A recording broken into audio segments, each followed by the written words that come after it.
Okay, I think we'll make a start. Good afternoon, everybody. I'm Martin Elliott. I'm going to be chairing today's session. Hopefully you're all joining us from somewhere that's got air conditioning and you're nice and cool. We're very lucky today to be joined by Dr. Priya Tar, who is from the Rees Centre at Oxford University, to do a webinar on the experiences of kinship care of Black and Asian families. How this is going to work is that Priya will present for about 35-40 minutes, and then there'll be an opportunity to ask questions in the final 20 minutes.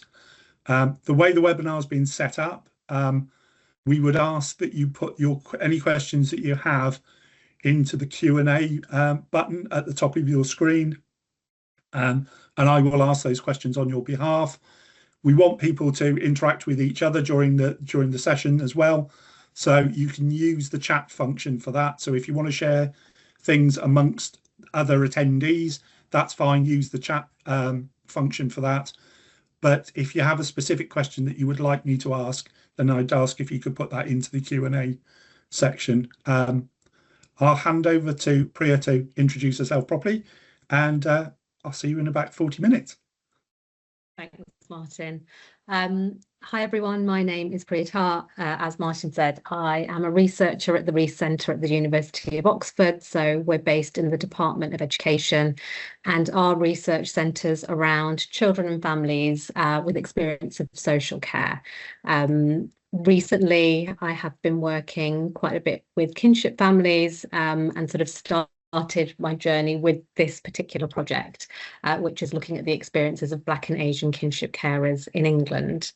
So I'm going to just open up my slides and we can get started. So yes, so today we will be talking about the experiences of Black and Asian kinship carers in England. This was a project that was funded by Kinship by KPMG Foundation, and the results actually came out last year, so you can access the report and executive summary after the talk if you wanted to read more about it.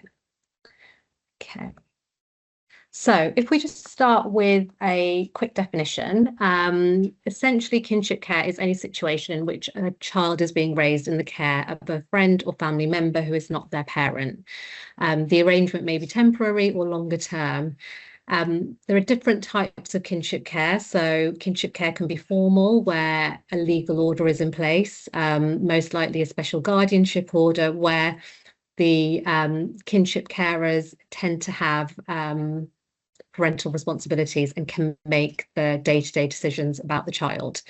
We also have kinship foster carers, where the local authority holds parental responsibility, but some elements can be delegated to the carer. And finally, informal kinship care, which is usually an arrangement between the carer and parents, and usually there's no involvement from children's social care. So they're the sort of different types of kinship care that we see in England. So just to give some context on what the landscape looks like here, evidence suggests that more than 1/5 of the 120,000 kinship children live with minority ethnic kinship carers. Now, a lot of the previous research that's been done into kinship care and looking at the experiences of carers has been with mainly white kinship families, and that's been because they're the families that have come forward when this research has been done.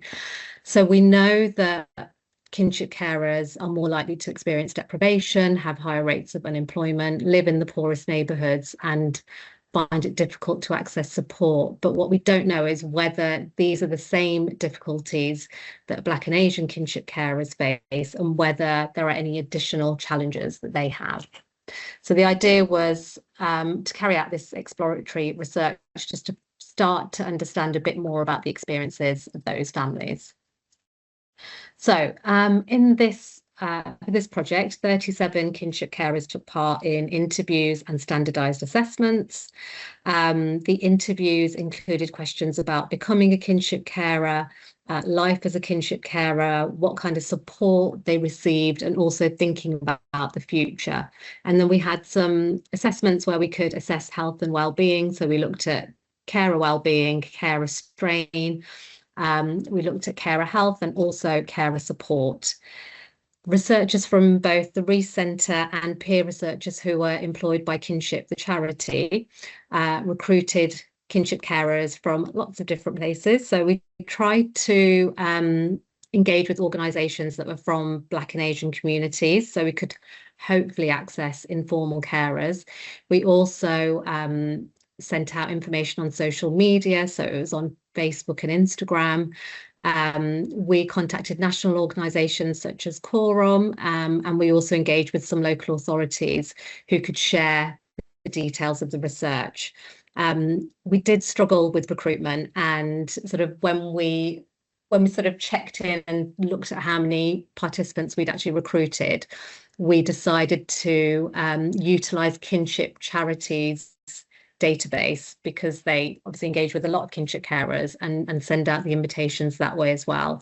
But I'll talk a little bit about the challenges we encountered before I move on to what we found. So the original title of our study was Raising Someone Else's Child. You can see now it's called Raised by Relatives. But originally, we thought, with a lot of thought and discussion with kinship carers and people and professionals that worked with kinship, that this would be a good title to kind of highlight the people we wanted to engage with without using the word kinship, because often that's not necessarily recognised.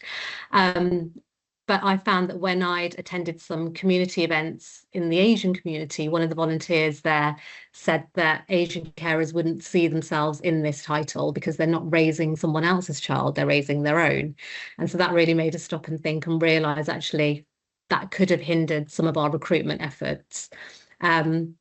We also found that some of the support services for kinship families were underdeveloped, particularly, again, for some communities. So again, if I was going out into the Asian community in particular, and talking in community groups, the awareness of kinship and the idea of kinship was quite alien. And so we almost needed to take a step back and raise awareness and then go and recruit. And so I think, again, that kind of lack of understanding of what kinship care was hindered the recruitment in that essence.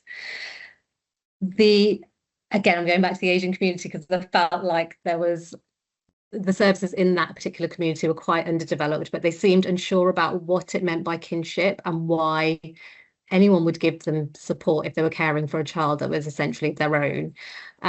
So they found it quite difficult to understand that, yes, they would be entitled to some kind of support to care for a child that wasn't their birth child, but was within their family or a close friend's child. And they sort of assumed that the child had to have some kind of additional needs or a disability in order to be allowed to get that extra support. So again, I think we realised here, and I think these challenges actually highlighted some of our key findings, which was that some of these services really were underdeveloped and awareness was actually not great in some of the communities that we were working with. Of course, with minority ethnic groups, there's often fear or mistrust of statutory services. So we accept that might have been a challenge and might have prevented some people from wanting to take part in the study. We also had some problems with spam emails where we had to, and this mainly came from responses through social media, but we had to work out which respondents were genuine and which weren't. So some were just bots coming through, and that took a bit of took quite a lot of our resourcing in trying to work that out. So these were things that were challenges for recruitment, but in the end we did end up with a good number of kinship carers that took part. So the majority of the carers that took part in this study were from the Black Caribbean community. aunts and grandmothers comprised the largest proportion, and most carers had a legal order. So that would have, for the majority, would have been a special guardianship order. We did have a few family and friends foster carers take part, and we only had 3 informal carers. So I think that's something that we need to think about in the future, is really we want to hear from those informal carers, but I think it takes a lot more in terms of engaging with communities and sort of spending a lot more time trying to raise awareness, engage with communities, and make sure there's someone trusted that they feel confident and comfortable speaking to. The majority of carers were female. The age range was quite wide. We had the ages range from 26 to 71 years old. 65% of our carers were caring for just 1 kinship child, whereas 13 were caring for 2 or more. We found that households in this sample were large, so 18 out of the 37 carers also had birth children they were looking after. 20 of our kinship carers were employed, 5 were retired, and just over half said they were struggling to get by financially. And that's quite a recurring theme for kinship carers in general. So with the standardised assessments, we got a good idea of the health and well-being of this sample. So most kinship carers reported no health problems when asked about mobility, self-care, ability to carry out usual activities, pain, anxiety and depression. The levels of well-being were moderate and the levels of stress were moderate to high, which wasn't surprising. However, the scores for the support measure were very positive, which somewhat conflicted with the experiences described by kinship carers, who said that when they had needed support, it hadn't been provided. And I think that's something to do with the types of questions that were asked in that measure. They probably didn't really ask the right questions when we're thinking about kinship carers, because whilst kinship carers said they did have family and friends around them, that didn't necessarily mean that those family and friends would be able to provide that day-to-day support with their caring responsibilities. So on to the interviews. Before becoming kinship carers, our sample were at very different stages of life. So some were approaching retirement. We had carers who had planned to emigrate, carers who were starting a family, but they all said that they were given little choice about raising a child that was within their family. They felt there was a sense of urgency in making the decision, and they often felt they were given ultimatums. So both of these examples here show that 2 of our carers at least were told that if they didn't take their grandchild in, their grandchild would have been adopted. And kinship carers felt a real duty to keep the child in the family and, where possible, keep siblings together as well.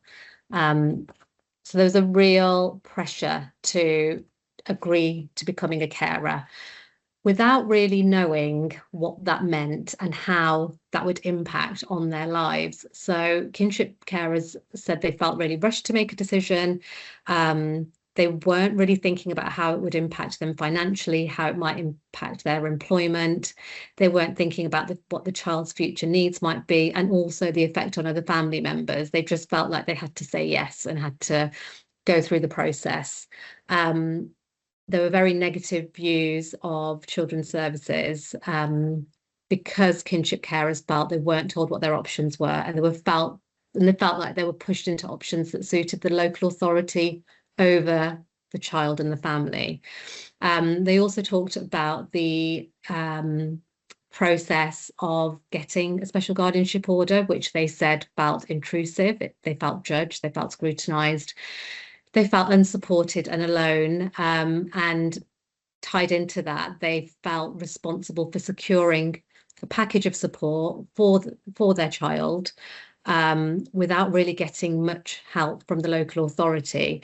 And often they were sort of thinking about the support they needed now and not necessarily thinking long-term support and what they might need as the child got older. So often those support packages after a few years were really not fit for purpose. But again, if they didn't know what to ask for, they couldn't have asked for it. And without having that information at the beginning, they were almost, forced to just deal with what was happening at the time and not really realise that they could ask for more.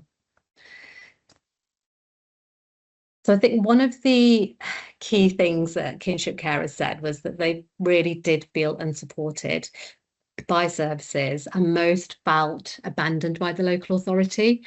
Once a SGO had been granted, they felt that services disappeared where children hadn't been known to services previously. So there was an example of a grandmother who was looking after her 3 grandchildren because their mother had passed away and dad wasn't in the picture.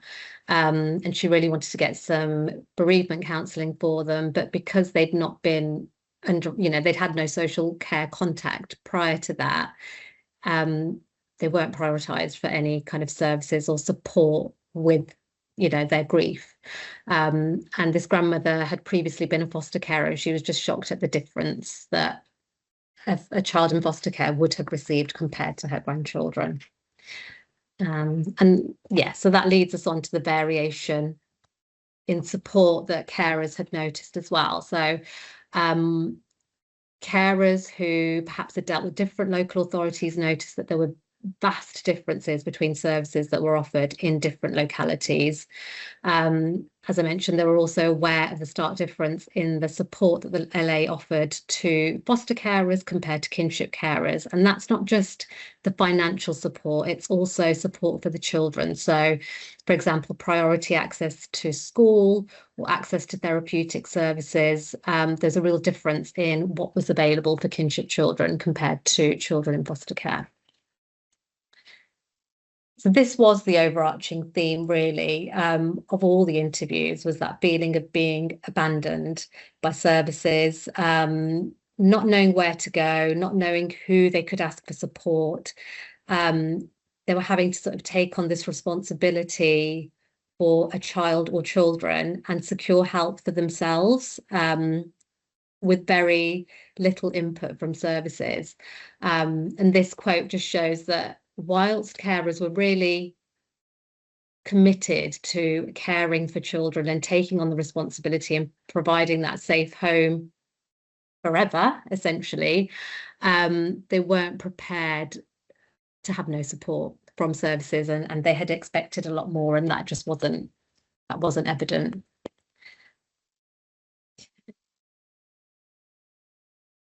So most kinship carers said they felt supported by family and friends, but they're also realistic about the amount of support their extended network could provide. Some carers talked about getting support from their place of worship, and most of the kinship carers who had managed to access kinship support groups said that they were essential to feeling less alone and more informed. However, many of those carers said that they had not been aware of these groups, often accessing them several years after becoming carers, where that support would have been essential and it would have been really helpful at the start of their journey. They just weren't aware that these groups existed. So moving on to ethnicity, carers reported mixed feelings about the extent to which they felt their ethnicity or racism had any bearing on their experience.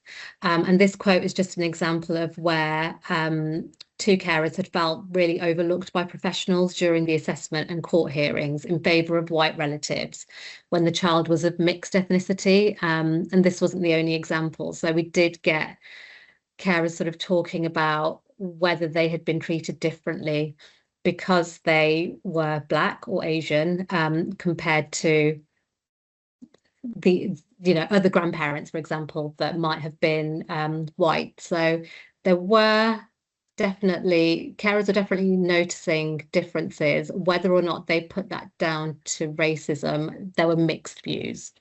But they did feel that there was a difference in how they were treated. So other kinship carers, when sort of thinking about ethnicity, described being taken advantage of by services because of the assumption that Black and Asian families have large support networks and therefore didn't need the support of children's services. These assumptions, they said, were outdated as the role of the extended family has changed over generations. So whilst services saw the extended family as a protective factor, kinship carers were telling us that actually having large family networks often meant that the burden on individuals was greater than someone who didn't have an extended family. So rather them being a protective factor, actually they had more responsibilities. And many carers talked extensively about their additional responsibilities. So in Asian families in particular, carers were living with and caring for their elderly parents or in-laws. Other families, particularly from the Black community, talked about sending money home abroad, or having to make caring trips abroad to look after parents who needed support at times then as well. So carers were supporting, multiple generations, and that extended family really wasn't a protective factor for these families. Examples of a lack of cultural competence were also shared by Black and Asian kinship carers, and we've got two quite stark examples here. So one carer talked about systemic examples of racism and said that there was a lack of understanding from professionals about the impact of placing her and her Black teenage nephew in certain locations. For example, they didn't quite understand why she wasn't willing to move into a tower block, because she could see the implications of that potentially for her nephew. And so there wasn't much understanding around that or discussion. It was kind of almost like she was being difficult and she was just refusing the things that were being offered to her. Another example was described by an Asian carer who was stopped from bringing Asian food to a contact centre for her grandchildren, because the social worker said that the grandchildren were looking forward to the food too much and were not interacting with the grandparents enough. And these children had been originally removed from their grandparents. So the grandparents had originally been looking after the children as kinship carers. The children had been taken away because the grandparents were also supporting their daughter, who was the parent of these children. And so they weren't sure that the arrangement was working. The grandchildren eventually went back to those grandparents, but in the meantime, the children had really appreciated having the food that they were used to having when they lived with their grandparents. And there was just a total lack of awareness of how the food was a link to the family and culture.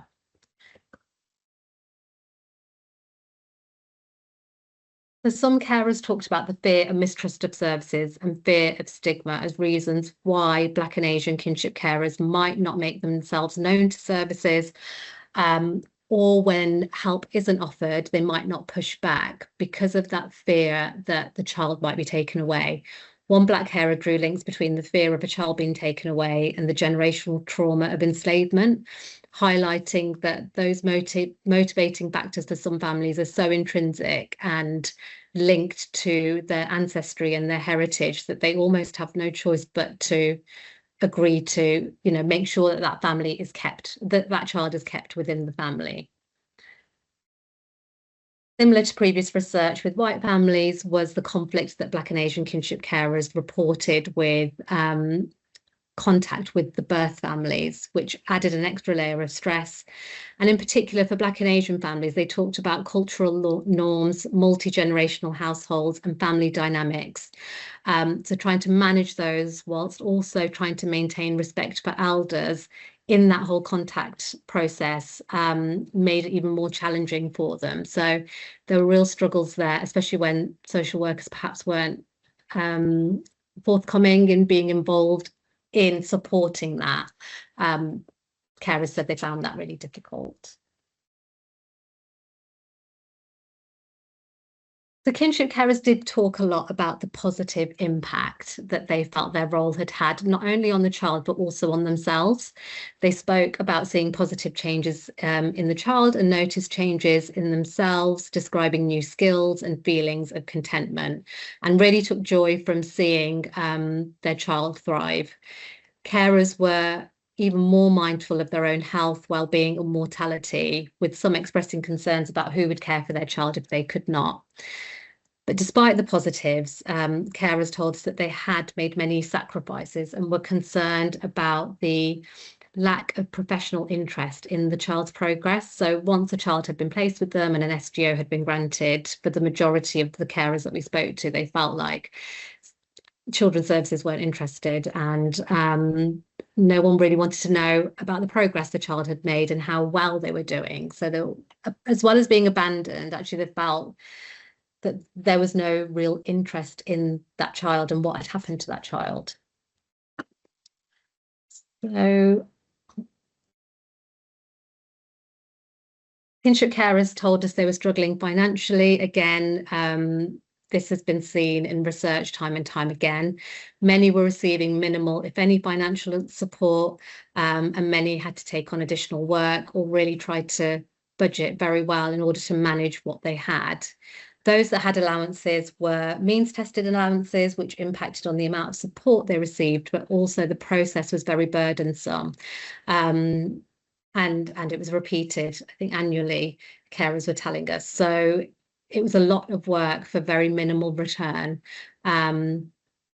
And carers also spoke about sort of struggles with managing work commitments. So that, again, would impact on their finances. Some carers were having to reduce their hours. Other carers had to leave work because they couldn't manage their child's needs with the needs of their job.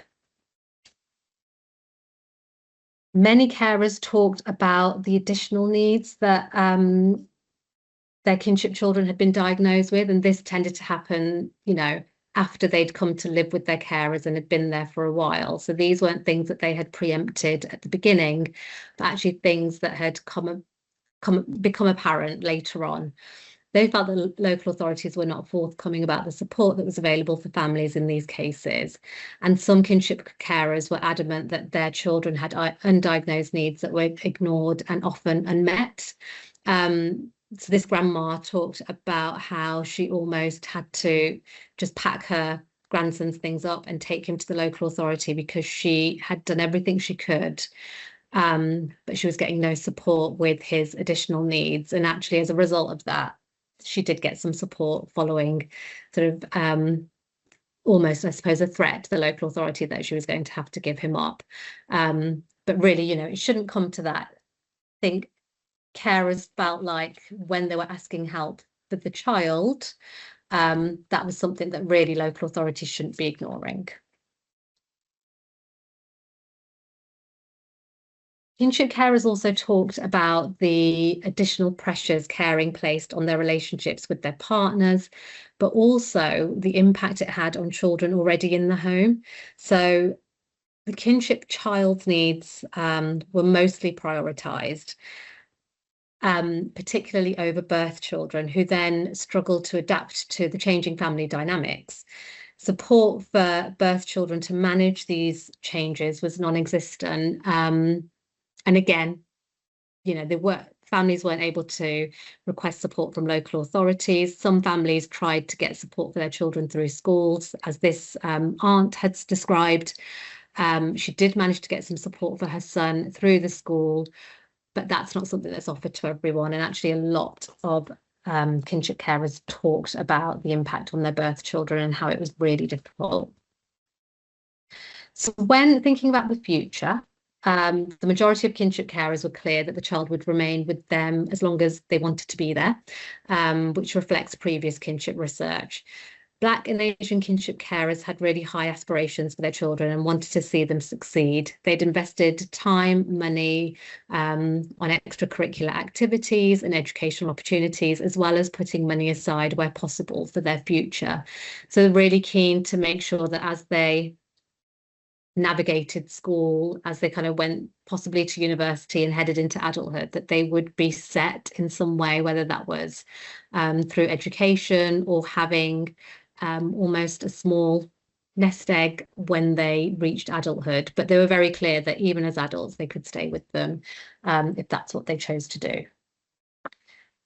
So in terms of support, kinship carers said that at the start of their journey, they really would have benefited from information about and access to financial support, managing complex family relationships, as we've sort of spoken about, support to find suitable housing, support with the child's additional needs, and legally recognised carers leave. So they're things that, you know, are quite basic needs that they would want addressed, but would have really helped them in the beginning, just as they were starting the journey.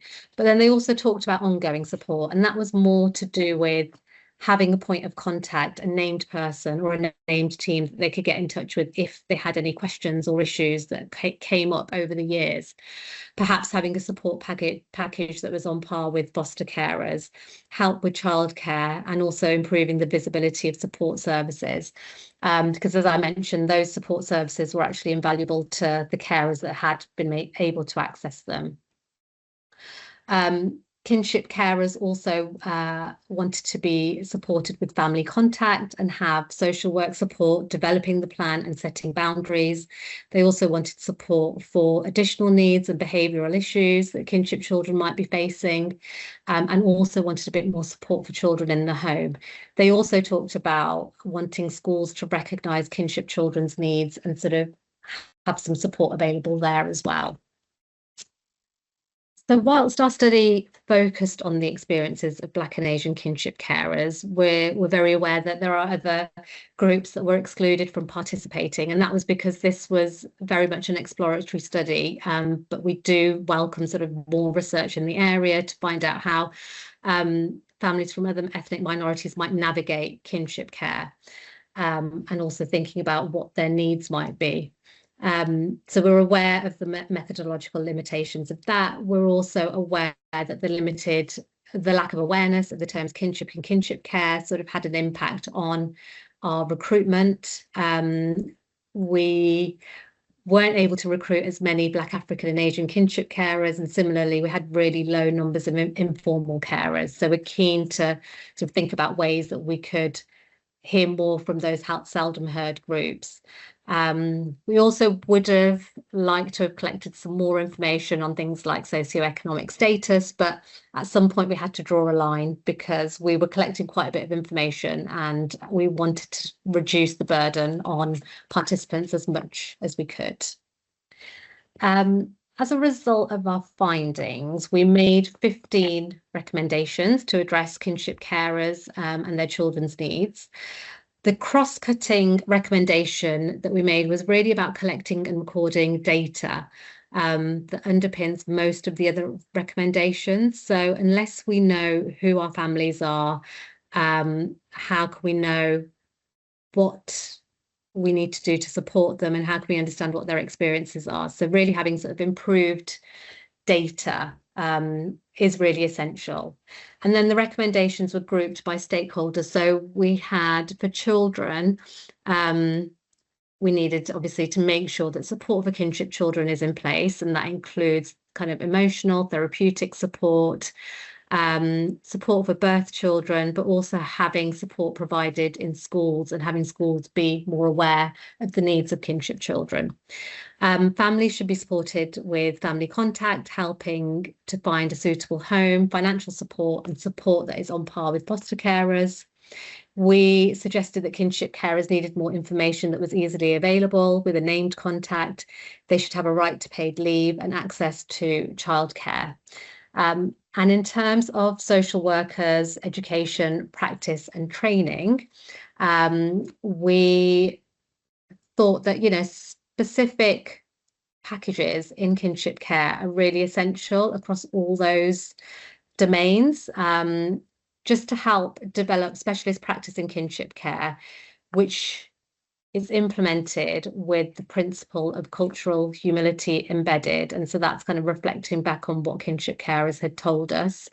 Some social workers were really clued up on kinship care and what it was and understood, the legalities, but others really didn't have much knowledge of it. So it's sort of kind of making sure that knowledge is more broadly available across education, across practice and also training.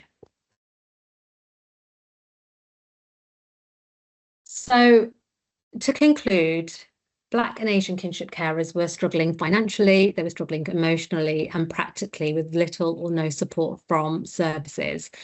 And the difficulties in accessing support from services left them feeling abandoned. And for Black and Asian carers, their experiences tell us that there are systemic issues which intensify kinship carers' needs and poor experience. And these include a lack of cultural competence, assumptions about support, the absence of support groups for specific ethnic groups, and finally, the impact of systemic racism on the carer and the child. Thank you. And we've got links there. I think the slides will be shared, so you'll have links to the summary and also the full report if you're interested in hearing more. Thank you. That's brilliant. Thank you very much, Priya. For anybody who wasn't able to join right at the beginning, if you have any questions that you'd like me to ask Priya, if you can put them into the Q&A box at the top of your screen, and I'll ask on your behalf.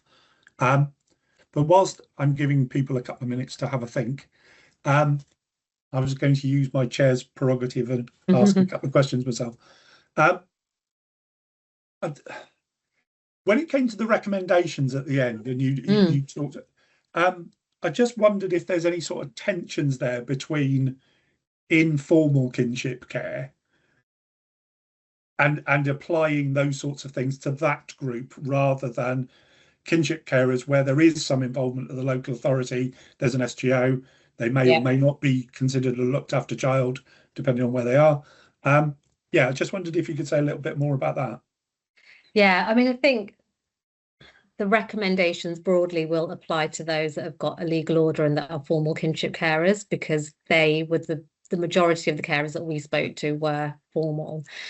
And I do think the reasons that we have quite a high proportion of informal carers that are from minority ethnic groups is because there may be a lack of trust or there may be fear with services taking the child away. And so it's how can we, so I guess recommendations for that particular group would be more about building trusting relationships, perhaps via community groups or voluntary sector, so that those carers have somewhere where they feel safe and can perhaps get even some information or advice or guidance on what support might be available and kind of access it that way. But that's not really been developed as such. And I think in terms of the research, we would really like to engage more of those informal carers just to find out what would be helpful for them.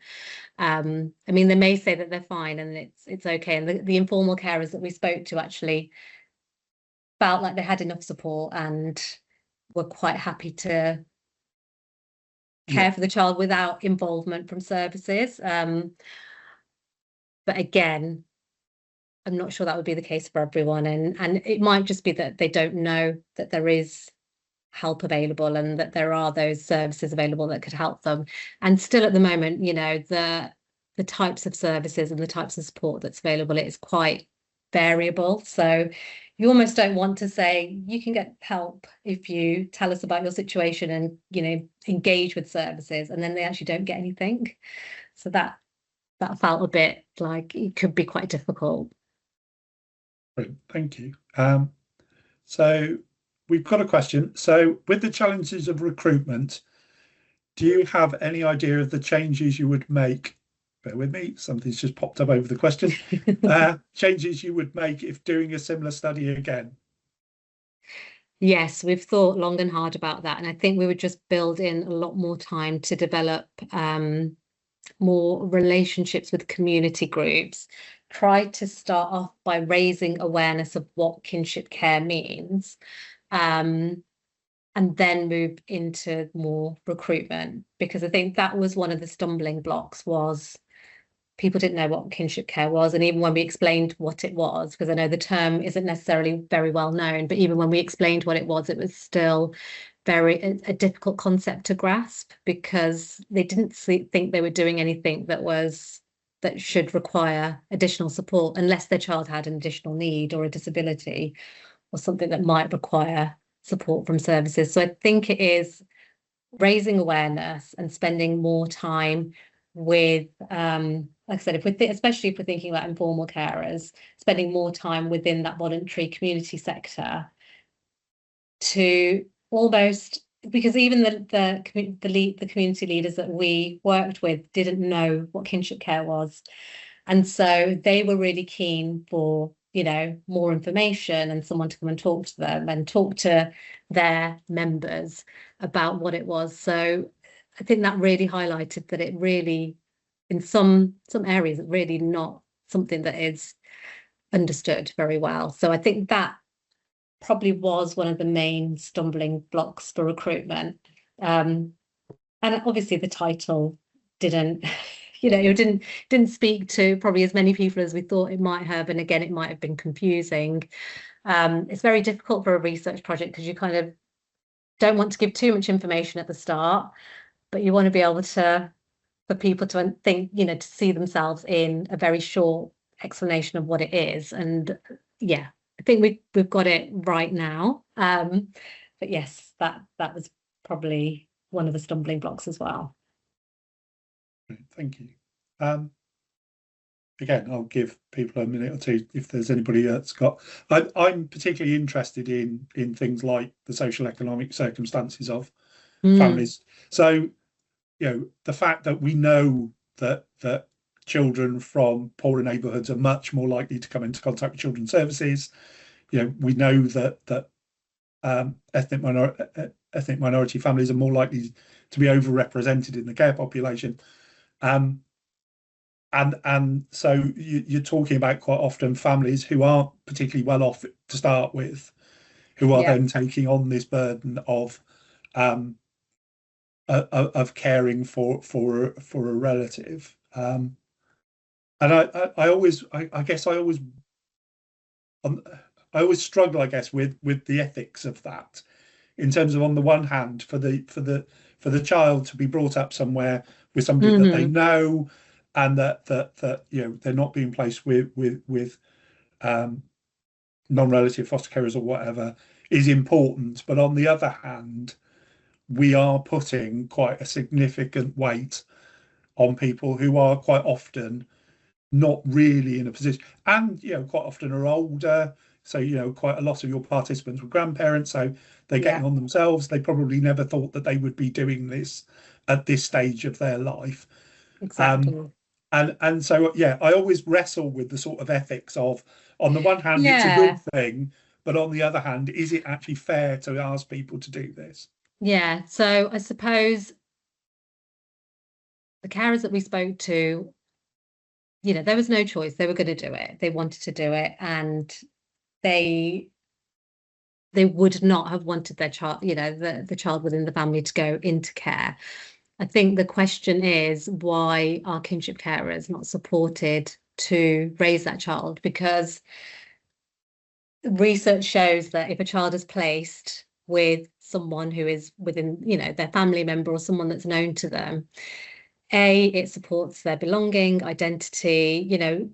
They're almost, they know that they belong in this family, and that has a real impact on their own sort of mental health, well-being, all of that. But also, I think kinship carers should be supported in, because if we're saying that child might do better in a foster care placement, it's because the foster care placement has that financial stability. Foster carers are getting paid, they're getting the financial support. So why can't kinship carers have the same thing?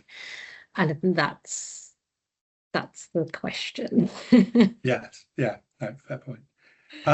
So it would be a simple process for social workers to guide kinship carers to support groups and/or other national charity helplines, other forms of support.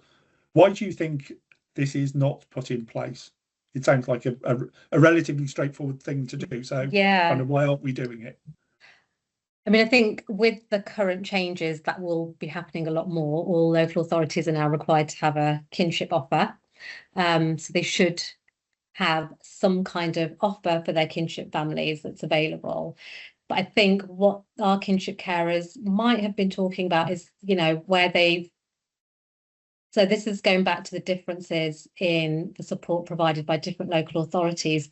Some local authorities will have a specialist kinship team in place. They're going to be a lot more knowledgeable and have a lot more information to hand, whereas others may not have much experience of kinship families at all. And so it's just too much work for them to go and look for support groups. And obviously over the years, the support groups have increased. We've got Kinship Charity. They've got a really good website where you can go and find out what things are available locally to you. And yes, it would be really easy even just to be signposted to that one website. But I think that just comes down to the knowledge of the social workers in the different local authorities and what they know, which is why we suggest that there is, some kind of kinship element that is a thread through social work education, practice training, just so that people are aware of it. Because in terms of a placement choice, it's such a significant part of where we place children now. You would think it would. And I think I'm hoping it will be. There is a lot more of a spotlight on kinship care at the moment. So I think whilst that's happening, hopefully people can't get away from it and they will be aware of it. But I think with the families we spoke to in particular, who'd been potentially caring for children for, 16, 17, 18 years, it wasn't necessarily the case at the start of their journey. A lot of universities have carer support for its students. Do you think kinship carers should be included in this support or have standalone support? I think one of the difficulties is that kinship care is often just kind of bundled in with other types of care, and it's very different because, if a child in kinship care goes to university, often they will have a place to go back home to, they will have family, but they will still have had challenges along the way. I mean, there'll be a reason that they're in kinship care in the first place. So we already know that children who have been through, that process have potentially gone through some kind of trauma, abuse or neglect. So I think, they should definitely recognise them, but it wouldn't be the same thing as a child in foster care or, care leaver going into higher education. Right, thank you. With discrimination and mistrust of services in mind, I wondered whether any of the kinship carers have felt that the children's birth parent were treated harshly or unfairly by social care or the courts, and whether they found it challenging to accept the risks outlined by social care. So I get you, because you did talk about managing that relationship between the birth parent and social workers, and and I think it did come up, so probably wasn't as obvious, but I think particularly when we've got grandparents who are trying to support their children and their grandchildren, often social workers saw that as a conflict, that they couldn't support their child. And so obviously the birth parent was seen in a certain way by social workers and maybe seen more harshly than, say, how the grandparents saw that birth parent managing whatever their issues or needs were.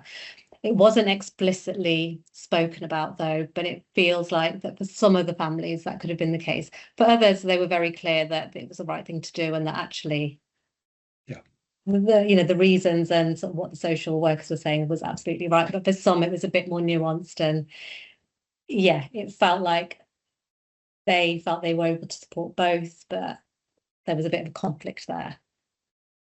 Understand. So the findings you've presented are common, I believe, for all kinship carers. Is there anything you found particularly related to those carers who are Black or from Asian communities? I think a lot of the assumptions around support, so they really did feel that there's this assumption that you've got a big family, you're okay, you won't need any more help from us. And so that was quite a big thing. And actually, when carers spoke to us, they actually felt like they had more responsibilities because of that big family. than if they'd had a smaller family. And a lot of them were caring for older parents, in-laws, caring for parents that were overseas. So their responsibilities were quite far spread. So it wasn't just the child that they had to think about. There were those additional responsibilities, but social workers were almost thinking it was the opposite way around, that they had more support and so needed less intervention from social care. And of course, the example that I gave, where if the child was of mixed ethnicity, some of the carers who were Black or Asian felt that the white family was favoured above them, and kind of their needs were taken into account more than they were. And sort of when it came to deciding who was going to take on that caring role, they felt that their ethnicity definitely played a part in that. And we've also got, you know, the historical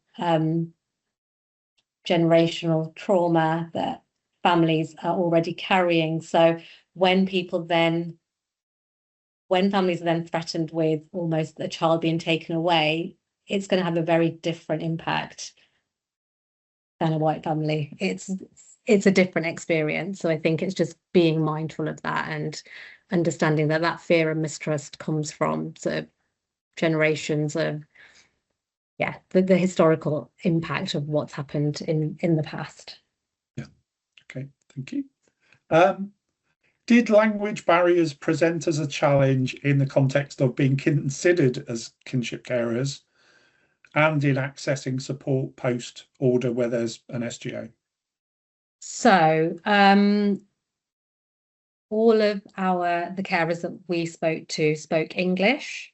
So it didn't come up as a particular challenge as such. There was actually a kinship carer who actually wasn't originally put forward as a carer. It was her parents that were going to be carers, and they didn't speak English, and it was suggested that she would be better, and that was also down to sort of her age and other factors. So possibly could be a factor, but it didn't necessarily come up as a big theme in our findings. Okay, fantastic, thank you. The person who asked the question about university support has clarified what they were asking, and okay. It might be that I've. So in terms of support in universities, the question was more for the person who is the kinship carer, not the person they are caring for. Yeah. And should this come under support, carer support? So I guess it taps into, I guess, a bit about that sort of the type of support you talked about for people with their employers and that type of thing. Yes, yeah, exactly. And I think, again, that kinship carers are doing a caring role. So any additional support that they can get is going to be really helpful for them, and then also impact on their ability to care for the child and offer them opportunities down the line as well. So I think that, yeah, the support should be there for all of the carers, but it might be that you still need to kind of look at them as a kinship care group, as a, you know, foster care group or whatever it is, and not necessarily assume that everyone, it might be that they do need the same level of support, but not have that assumption in place. Okay, great. Thank you ever so much. It's been really, really interesting having you, and the findings have been brilliant. Thank you. And we will make the recording available in a week or two's time once everything is edited and looks very nice, as we always do. We will put a poll into the chat just to ask people a couple of questions about the presentation. So if you can answer those, that would be brilliant. But yeah, no, thank you ever so much again for giving up your time and coming this afternoon. Thank you for having thanks me. to everybody for joining online, and as I say, I hope you find somewhere nice and cool for the afternoon. Thanks very much. Bye. Thank you. Bye.